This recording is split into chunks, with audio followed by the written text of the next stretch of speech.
What's up, I'm Chef Joshua Walbolt, and today we're going to be talking about shaping your beef patties for making your smash burgers.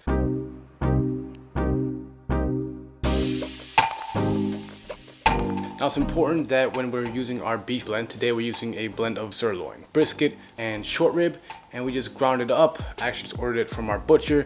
We just want to make sure that there's a good fat to lean ratio, so that way the burgers can be nice in texture and beautiful in flavor. So now what we're going to do, we're going to take our beef blend that we have, and then we're going to roll it into balls. We want to make sure that the meat is cold, because what will happen if it's warm is that the fat will start to stick off your fingers and start to get almost like a slimy texture. Once we roll the beef into 3-ounce balls, we're going to put them in the refrigerator and let them chill so that when we cook them, we can have a nice even cook on both sides. Some tips I recommend when doing this is to use gloves, work quickly, and keep the meat cold. When grinding your beef, you want to make sure that the beef is cold and all the parts that you're using is cold, or you can just ask your butcher to give you a custom blend of meats. I like to use a beef blend because it helps with the texture and also optimizing in flavor. So then you get the best of both worlds for a perfect bite in your burger.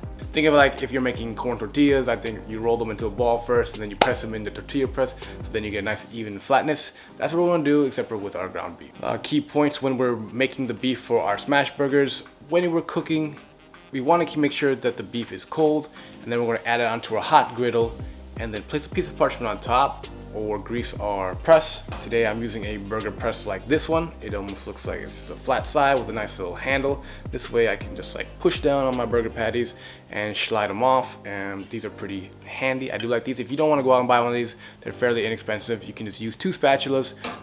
I've done that before, or even use the back of a pan. They all work. This is just convenient to have around. We're gonna smash the patties down so they're nice and flat and even, and then we're gonna season each side. As soon as we smash it, season with salt and pepper or your special seasoning blend, and then you're gonna cook it about 80% of the way, 60-80% of the way, and then you're gonna flip it. Key point when your burgers are being smashed on the griddle: do not move them. Let them cook and let them brown. Once the burgers are cooked, you can add them to any smash burger recipe that you have, or you can stick around and see what other recipes we have for you today.